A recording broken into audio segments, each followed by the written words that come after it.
shopping carts. They pack the beer in the walk-ins and stack the weird little boxes. Keep our kitchen fridges stocked and our financial markets solvent. They clocking for a pithy $50 and bear the coffin of like 60 thrifty chuds and get spit on like sitting ducks. And they are sick of getting fucked. So you ever wanted to honor them? Here's my ask for all my hominids. Collective bargaining. Amazon and Target and FedEx and Walmart and Instacart and Whole Foods till we all get what we are to get. Workers run the company. There isn't any argument. So are you with them? Are you in?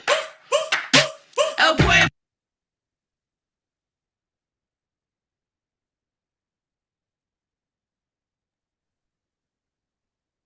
Welcome, folks. We'll go ahead and get started. My name is Kristen Reed. I am a faculty member here at Virginia Commonwealth University. VCU is one of your co-hosts for this evening. I serve as our chapter chair for United Campus Workers of Virginia. And I'm really excited to welcome everybody here. Tonight, we're going to be talking about the Higher Education Restructuring Act of 2005. I know on all of our campuses, we're dealing with a range of effects of restructuring, both at the state and at the campus level. That's really playing out on my campus right now. Part of our goal tonight is to talk about how state level restructuring affects campus level restructuring, which is a big challenge that I know a lot of us are working on. I will flag that we are recording tonight's Zoom, so be aware that this is recorded. It'll be shareable once we're done with our conversation this evening. Please go ahead and introduce yourselves in the chat. I also want to encourage everybody to write down your questions throughout the night. We're going to take all of our questions at the end. So if there are things that come up for you early in the presentations, I do want to invite you to flag those questions for later. We're going to be tackling a lot of content, and some of it is going to be a little bit of a heavy cognitive lift. So just be aware that that's true. Our presenters tonight are myself, Kate Diedrich, who is a strategic researcher with Communications Workers of America, and Michael Moreno, who is a graduate researcher at the University of Maryland. And I'm going to hand things off to Michael to get us started. Well, thank you, everybody, for being here tonight. I'll get us started by doing just a quick sort of broad overview of the Restructuring Act of 2005. It's a little bit of a history lesson, so stick with me. So to get us started, the Restructuring Act of 2005 is a second version of a bill. It was first introduced during the 2004 legislative session as the Commonwealth Chartered Universities and Colleges Act. Both bills, and the one that ultimately ended up passing and going into effect, was designed to give public institutions in the state of Virginia greater operational autonomy and more freedom in things like setting tuition rates, dealing with human resource issues. This was, of course, in exchange for decreased financial support from the state government and also less oversight from the state government. So universities were able to make more decisions on their own rather than with state oversight. This can best be described as a political solution to relieve overwhelming public pressure on Virginia's elected leadership. So by shifting this decision-making power from traditional places where it had been the legislature and the governor's office to public universities, Virginia politicians were able to kind of avoid public opinion on unpopular issues such as rising tuition rates and increased private influence in public education. As I'll get into, prior to this legislation, the General Assembly had been more directly involved in the setting of tuition rates and also the governance of public higher education institutions, something that was lost following the passage of restructuring. Next. So this list here that you see on the screen is a tier list of Virginia institutions as of February 2022. So it's more recent than the original tier list that was released with the 2005 Restructuring Act. So in 2005, when this bill was passed, these elite institutions, so we're thinking the University of Virginia, the College of William and Mary, and Virginia Tech, they were the ones who originally proposed this whole restructuring plan. And this was in order to gain that level 3 favored status for themselves. So that's what ended up happening. These 3 institutions were granted that operational autonomy, and they were in a way able to generate their own wealth, of course, by ceding to private influences that were able to come into these board of visitors and other governance structures at these universities and make decisions on their behalf. At the same time, this made it so that schools with less operational autonomy, so those that you see at the level 1 tier, these usually coincided with being access institutions. So these are your institutions that are high acceptance rates, low tuition rates, and they were ideally made so that Virginians can, have more access to these institutions. But by putting them at this level 1 tier, they were less able to generate their own wealth. So without financial support from the state and without the ability to generate their own wealth, these institutions were really kind of stuck at that level 1 tier. Over a considerable amount of time, they were able to move up and gain some additional operational autonomy. But to define these tiers, level 1, of course, is minimal independence from the state, and they have considerable oversight from the legislature and the governor's office. Level 2 has additional authority in areas such as capital outlay, acquiring information technology and procurement. And then that level 3 tier at the very top, they're largely independent from the state and can really just make a lot of decisions on their own, but really decisions from private influences. Next slide. So of course, this doesn't happen without pretext. So the lead up to the passage of the Restructuring Act in 2005 saw this kind of back and forth between universities and the state government over decision making and setting of tuition rates. So we've probably all heard universities using the economy as reason to raise tuition rates. Even in a state like Virginia, that is one of the wealthier ones in the country, universities have used that excuse of recession in order to increase tuition, increase fee rates, and just implement hikes all around. There was this point in the 90s where the state government was able to sort of exercise more power and kind of curtail these tuition hikes that had been creeping up over time. You see in the 90s, Governor Gilmore ordered a mandatory 20% tuition cut for all of these state public universities. And this kind of morphed into this freeze where universities over an extended period of time were not able to raise their tuition rates. You come into the 2000s and the tenure of Governor Mark Warner, and he starts to kind of adopt this hands-off approach to universities, kind of this allusion to what restructuring would ultimately do. In the early 2000s, mind you, Governor Warner was a Democratic governor, and in the 2000s, before passage of restructuring, he was also one that was appointing campaign donors and private influences to boards of visitors across the state. To name a few, he appointed folks from Norfolk Southern Corporation to the ODU Board of Visitors in 2002. He appointed real estate mogul Bobby Freeman from Newport News to the Christopher Newport Board of Visitors in 2004. And he also appointed folks from Columbia Capital Corporation, Willis Groups Holding, and the AmeriGroup Corporation to Board of Visitors at the College of William and Mary in 2004. So ultimately, you reach this point on July 1st, 2005, where the Restructuring Act goes into effect. And that was a bill that was passed with bipartisan support in the state legislature. So Republicans and Democrats alike were in agreement that private influence should have a greater stake in our public education, which is obviously not something that we agree with. So next.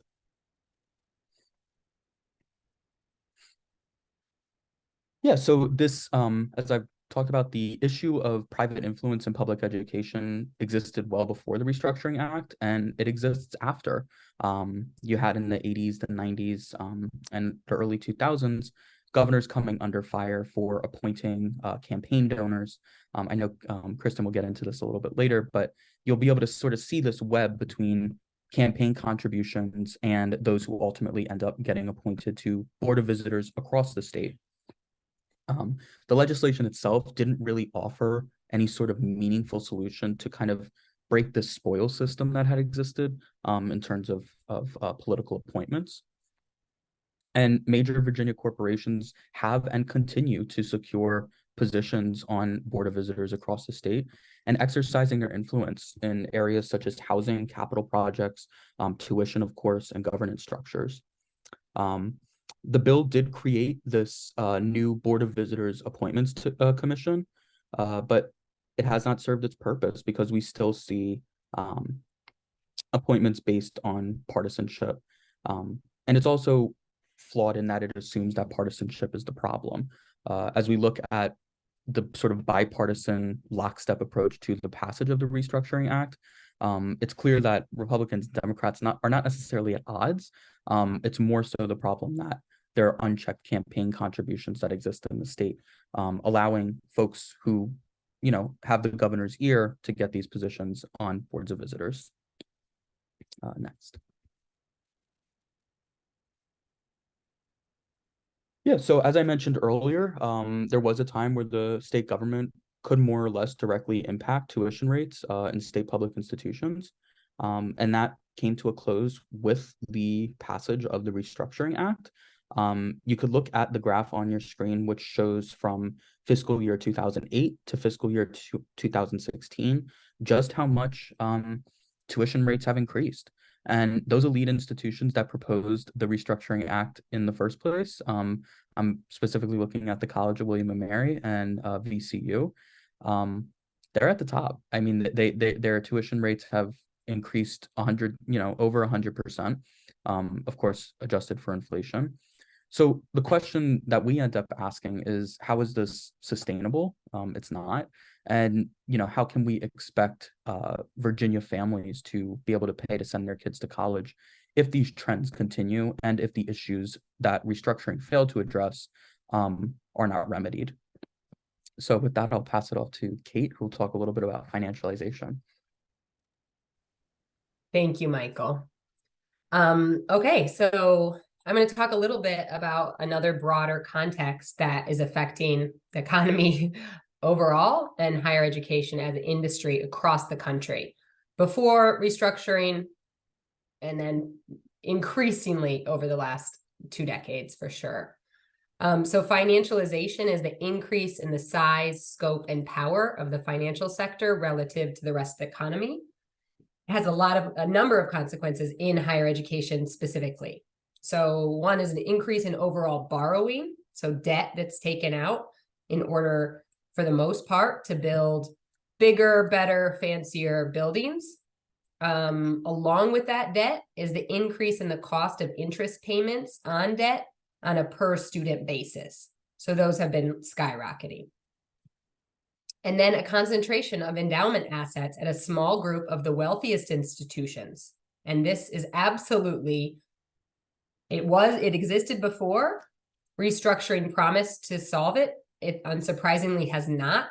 And instead, we see UVA with billions and billions and billions in investments, and other institutions, particularly historically Black colleges and institutions serving predominantly working class students across Virginia, have less and less of access to that wealth.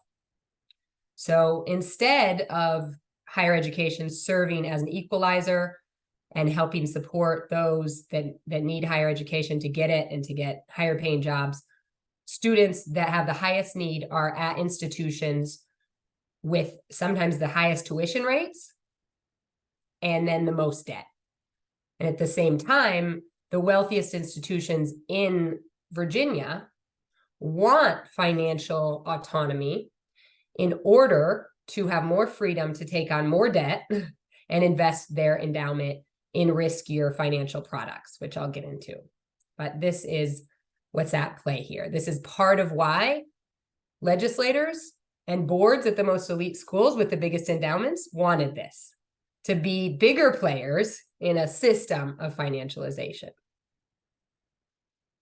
So tied to this, which I'm sure you all are just well aware of, especially at VCU here, where you'll see the picture of the health ghost tower, where VCU basically got into a bad deal and lost $80 million and has nothing to show for it.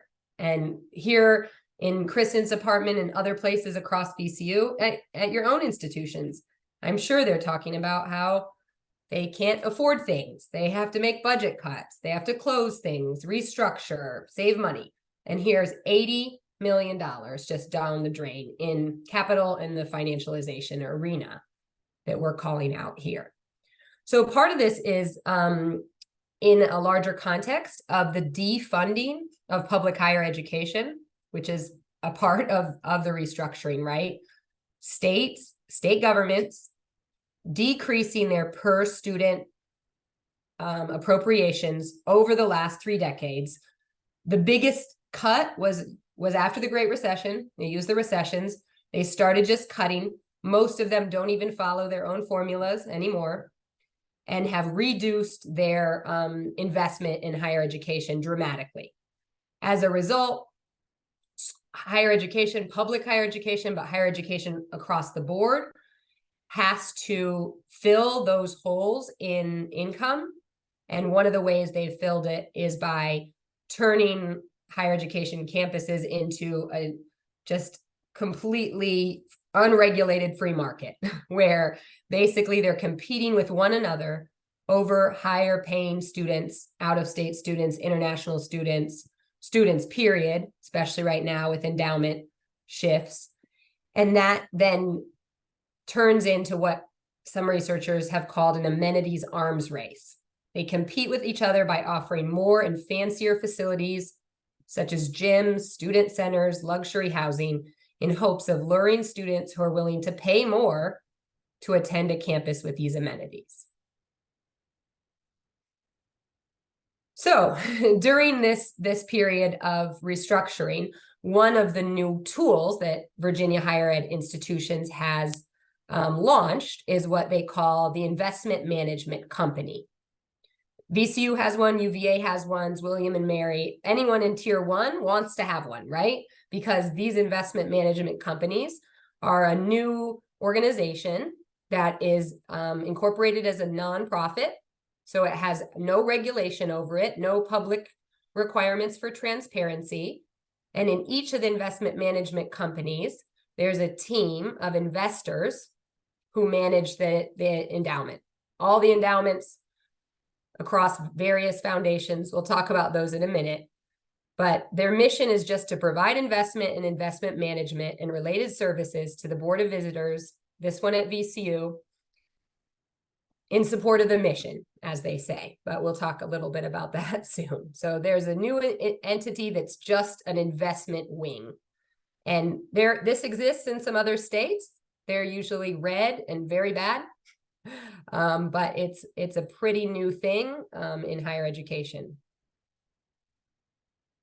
So in addition to VCU IMCO, UVA's is easier, it rolls off the tongue, UVIMCO, they like to call it. VCU IMC. VCU depends on revenue from 6 campus-related nonprofit foundations, and there's maybe one real estate holding entity as well.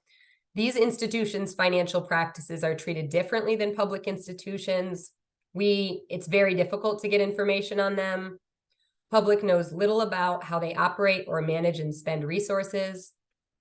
Campus foundations can become vehicles not only for private giving to public higher ed, but also for private taking of significant resources from public academic purposes to advance outside private interests, says Martha McCluskey, who's done research on these foundations. Union members at the University of Buffalo found that their foundation had expenditures between 30 to 50 million, depending on the year, for compensation, salary, or benefits to persons, outside contractors, not even employed by the foundation. And the spending on the compensation to non-employees, probably investment managers and those, far outpaced how much it gave back in student scholarships. So what is the purpose of these vehicles, right? Back to VCU's investment management company, I looked into the same question. It's relatively new, right? Because VCU has just recently entered this final tier of being financially, quote, independent from state regulation, meaning they can have an entire wing of investors and invest in risky derivatives that line the pockets of Wall Street. So at VCU's VCU IMC in 2021, I looked at their filing, their 990 nonprofit filing. They brought in about 3.3 million in revenue, and they spent 2.1 million of that paying the salaries and benefits of 16 employees. The managing director, who likely has many other jobs and clients, made $800,000 that year. So again, Kristen will really bring us there into this question, but who is running VCU and for what purpose? So this is the VCU Foundation. Across those 5 foundations and real estate companies, there's various pockets of money. The complexity of the financial apparatus at public higher education institutions is not a coincidence. It is highly complex because they've entered such a state of financialization that they are using every kind of nonprofit, LLC, real estate corporation, investment management wing in order to get tax loopholes, hide money, etc. So the VCU Foundation itself is holding quite a few of the endowment investments. In this year, I believe this was 2019. Yeah, there was something like 84 million. So 76 million of that and another 6 million were invested in these 2 funds, D&E, the RAM fund and the RAM Private Assets Fund. I've just kind of highlighted them in red there. So keep those in mind. We're going to continue to research this, and we invite you all to join us. We'll give a call to that at the end. But I just want to say that all I did was kind of look at the names of the funds and do a quick Google search of each of them. In those 15 minutes, I found this SEC announcement. Oops. In 2021, they announced an emergency action against Martin Ruiz of New York and 2 entities he controls, one of which is the RAM Fund LP. And the other RAM fund is his as well, somehow. I looked through the findings of that announcement, and it included the following. Ruiz induced at least 56 investors, elderly clients in New Mexico, to invest 10.6 million in his fund by falsely claiming that their funds would be used to acquire real estate and make commercial loans. Instead of using that in actual investments, he misappropriated the vast majority of 10.6 million to support his lavish lifestyle, paying for his house in New York and Santa Fe, covering millions in credit card bills, and get this, making his student loan payments. The complaint also alleges that Ruiz hid the fraud by making Ponzi-like payments and providing investors with false valuations concerning their RAM investments. So I'm going to end here. I've just touched on financialization and what is at stake when we allow institutions to have full control of their financial resources under capitalism in these years right now, contemporary capitalism. That means the freedom to pay most of the money brought in by a new investment management company back to them in salaries, to invest in funds like the RAM Fund, where not only is it, not only are we talking about investments or financial derivatives that have no regulation, no public control, and could be absolutely kind of not only risky, but also terrible. But in some cases, there's straight up fraud happening. So I'll leave you with that and hand it over to Kristen to take us from here.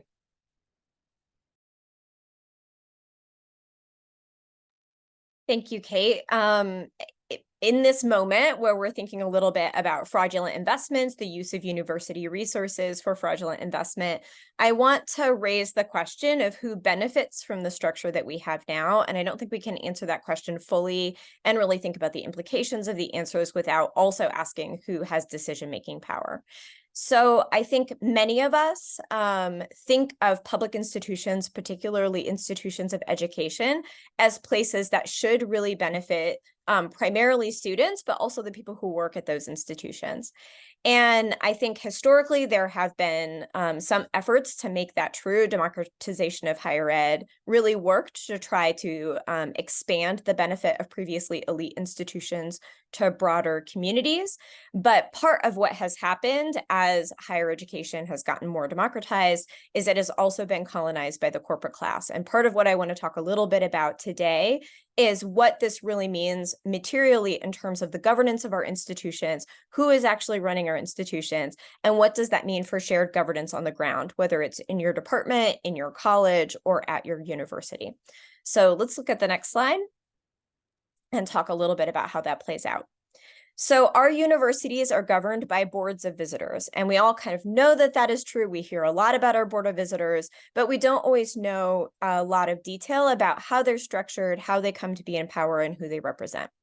So very simply, our boards of visitors are appointed by the governor and confirmed by our General Assembly. And our General Assembly is the House and Senate, all of our elected delegates and senators who represent us here in the state of Virginia. But one thing that is true is that our boards of visitors, when those appointments happen, they tend to be voted through as a batch vote. So every new member of the Board of Visitors is voted in together in a big batch. And I think I saw maybe Josh Stanfield join the Zoom. I don't know if he's still on here, but I know that there was a movement at one point to separate out the vote on one of VCU's members of Boards of Visitors, in part because the appointee was the son of the CEO of Dominion Energy, and that got a lot of pushback. But that there was we had a really hard time getting people to review those individual board members separately, in part because bundling those votes allows our delegates and senators to exempt themselves from responsibility for who gets appointed. So the governor really decides, the GA just batch passes it, and there's very little vetting or conversation about whether or not these appointees are appropriate. And I see Cecilia has noted in the chat, this is also a debate at UVA around Burt Ellis. Some of these appointees really raise some very important ethical questions about how our schools should be governed. And it's very hard to get the General Assembly to actually take those on in good faith. I also want to argue to you, and I'll show you a little bit of information about this in a second, that our board members who are appointed right now are much more likely to represent private industry than they are public interest or public education. Definitely not students, definitely not workers. This is by a wide margin, a majority of our appointees. Right now, in Virginia, based on my preliminary research, there are over 40 Board of Visitors appointees who are major donors to the political campaigns of the governors who appointed them. Many of our board appointees are donors. Some of these are very, very large scale donors. And as Michael already commented, this is a bipartisan problem. I'll talk a minute about Governor Youngkin's appointees, but I really want to be very clear. We could go back to Warner, we can look at McAuliffe, we can look at Northam, we can look at McDonnell. All of our governors are appointing their donors to govern our universities. And that is, in my estimation, not good governance of public resources. Let's go to the next slide.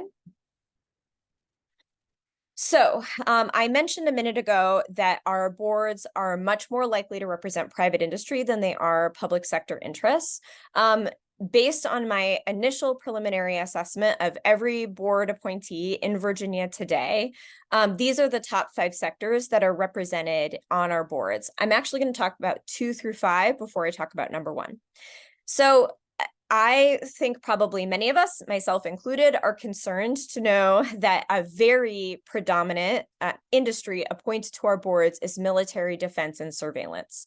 We all see ways that the surveillance of our students has exploded over the last few years. That's especially true as we adopt learning management systems and other technologies that expose students to a high level of data mining and surveillance both in their dorms and in the classrooms. One of the early campaigns that was run by faculty members in my department and faculty members who teach first-year students at VCU was a big push to support students in opting out of a geolocation attendance program that was called RAM Attend. Is just one example of excessive surveillance of students on campus, but there are many. Probably none of you are surprised to see that healthcare is widely represented in our boards of visitors. It is true that many of the people who are appointed to our BOVs represent private practice, and so they're doctors who are engaged in patient care. But actually, far more frequently, we see venture capital and private insurance appointed to those healthcare positions. Related to what Kate talked about financialization, banking, finance, and investments is very frequently represented on our board. And I don't think anybody will be surprised to hear that real estate and development is widely represented on our board. I know one of the new appointees to VCU's boards of visitors is the CEO of CoStar, which is a real estate company that has recently relocated its East Coast Mid-Atlantic headquarters to Richmond. Obviously, that raises some concerns. Across the state, we can see our universities and our universities' financial holdings leveraged to consume land, often displacing adjacent communities, and to engage in a lot of construction, much of which does not support the instructional needs of our students or the research or working needs of our faculty. Number one is lobbying and government relations. A huge number of lobbyists and a huge number of attorneys for both law firms and lobby firms are appointed to our boards of visitors. This is a problem for a number of reasons, one of which is it actually can conceal the industry interests that are prevalent on our boards.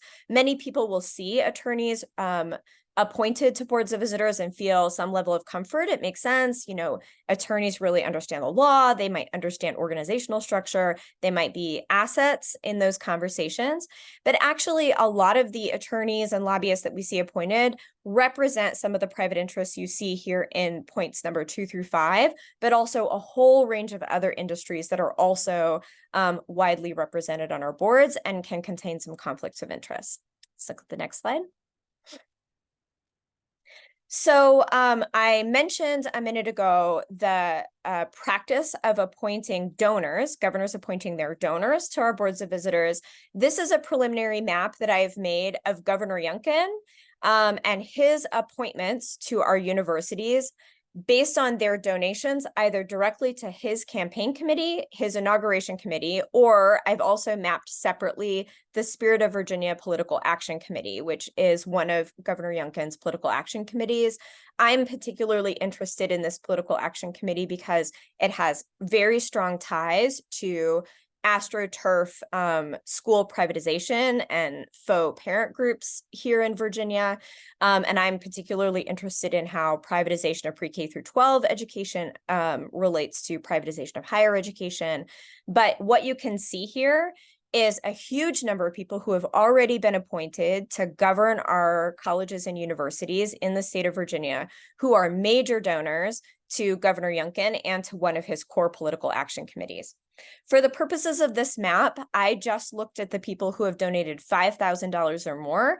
$5,000 is actually a relatively low amount. A majority of these donors are donating much larger amounts. If you look at the right on the bottom of the map, you can see Brad Hobbs, who has recently been appointed to the Board of Visitors of Virginia Tech. Mr. Hobbs has donated cumulatively almost $500,000 to Governor Youngkin and his campaign committees. If you look all the way over at the left at University of Virginia, one of the people you're going to see is Douglas Wetmore. He recently got news coverage for demanding that University of Virginia and colleges generally begin the tracking of political affiliations for both faculty and students. His argument was that universities are predominantly left-wing organizations and that if we actually want intellectual and social community diversity on our campuses, we need more representation of right-wing interests in our schools. I find that ironic. He is a donor to Governor Youngkin. He is appointed as a donor of Governor Youngkin. And if you look at this map, part of what you can see is the incredibly wide reach of Governor Youngkin's influence and many of his right-wing supporters on our colleges and universities. Governor Youngkin is somebody who has really invested a lot of interest in waging culture wars against particularly educators. And I want to flag the tension and the irony of having somebody who is part of a very wide, very well-moneyed right-wing network that is appointed to govern all of our universities, launching a project to investigate overrepresentation of left-wing interests in our institutions. I think that that is a problem. Let's look at the next slide. And thank you, Anshu, for dropping some of these links in the chat. So I want to do a little bit of work to try to bridge statewide restructuring down to campus level restructuring. And I think that the core question that we're asking today is one of shared governance. What does it mean to have shared governance on our campus? What needs to happen to expand out democratic oversight of our public institutions? And I want to do that in a way that's practical and realistic about the problems of our institutions prior to restructuring in 2005. So on the left, you can see a picture of our General Assembly. Before 2005, more oversight on our public institutions was held by our General Assembly. Our General Assembly in Virginia is a problematic institution. We have almost no caps on campaign spending. We have almost no caps on campaign donations. We really are in a deeply unregulated state where it comes to money and politics. And so I don't want to pretend like our General Assembly isn't heavily influenced by industry and donors. Our General Assembly is heavily influenced by industry and donors. So I want to start by recognizing that is true, but I also want to recognize that prior to 2005, if a college or university wanted to raise tuition, that had to go through the General Assembly. And part of what that meant was that families and constituents could look and see how their delegate voted and be responsive to whether or not delegates were voting in the interests of families in Virginia.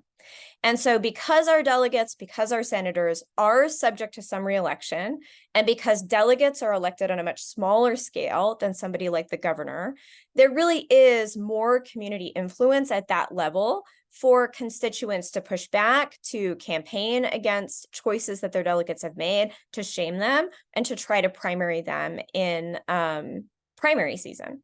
So it's mixy. Our GA is not great, but there is some level of pressure that the public can put on General Assembly members that does not exist for appointees to boards.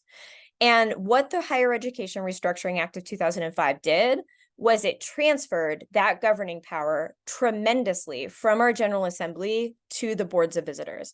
And if you've done any lobbying with our organization or with any other organization, if you talked to your delegates or your senators about your concerns about higher ed, one of the things you hear all the time today is, we can't do anything about that. That's not our business. That's the Board of Visitors.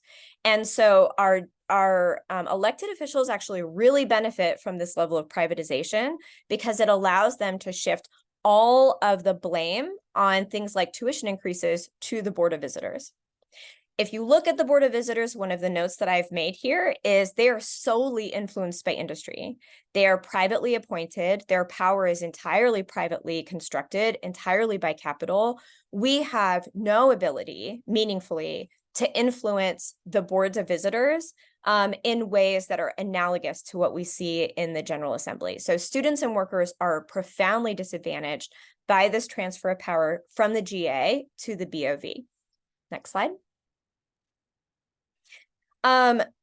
An offset of this is as I said earlier, the colonization of higher education by corporate interests in Virginia.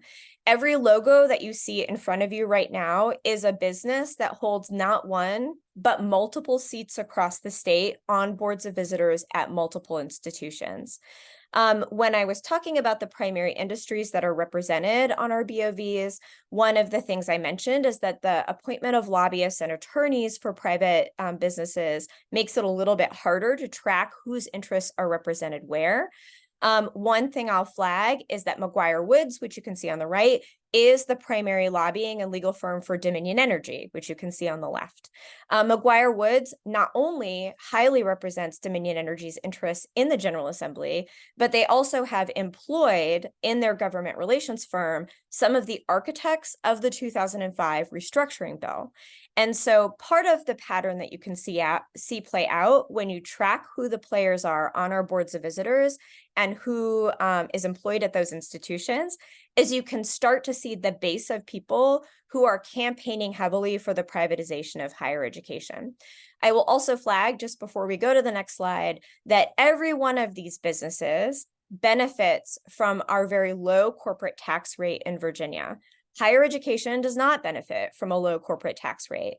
And so if what you want is total governance of higher education institutions by businesses who can use financialization and tuition increases to avoid raising taxes to publicly fund higher education in Virginia, this is the base of people who will run the campaign for that. And this is the base of people who have been appointed to govern our institutions.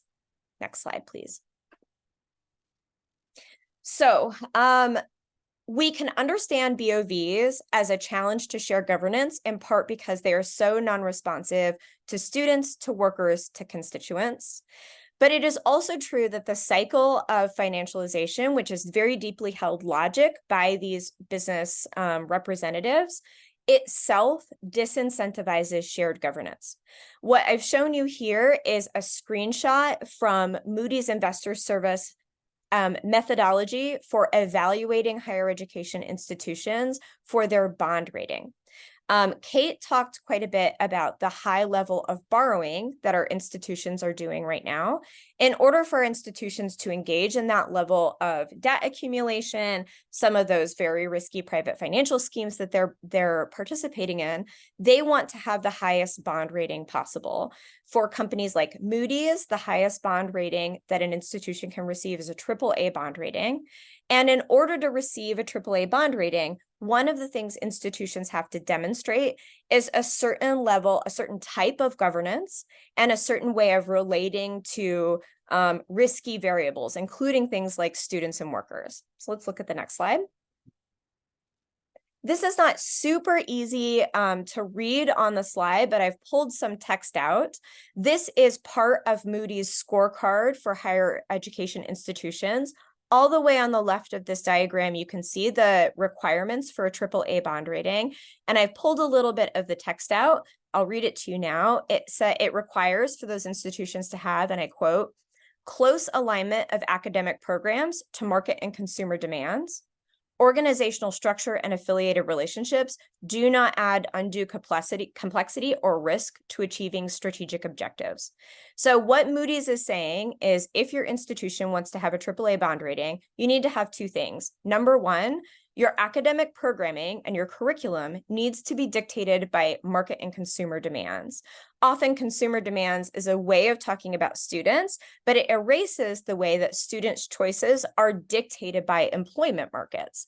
And so really what this becomes is code for talking about aligning university curriculum and programming with the demands of local and regional employers.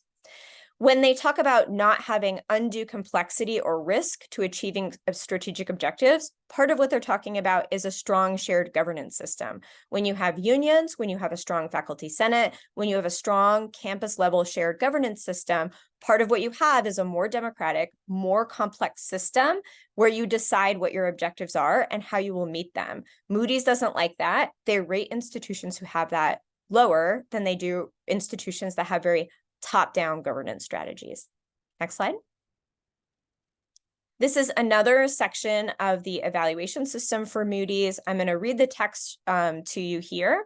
What they are looking for is at the state level, something that, quote, offers a policy framework that is highly supportive to institutional success and provides full flexibility to manage finances, debt, programs, enrollment, and other drivers of credit quality.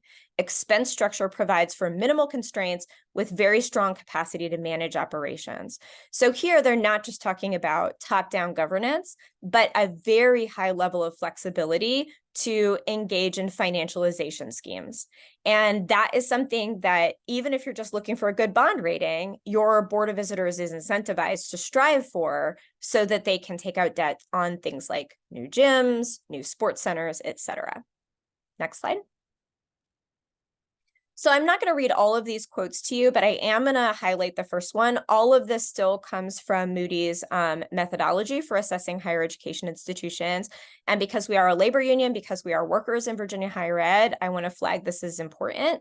Part of what they value in an institution that gets a high bond rating is, quote, human capital considerations that should include the structure of labor force, which in some jurisdictions may introduce rigid work rules or limit the ability of colleges and universities to reduce staff.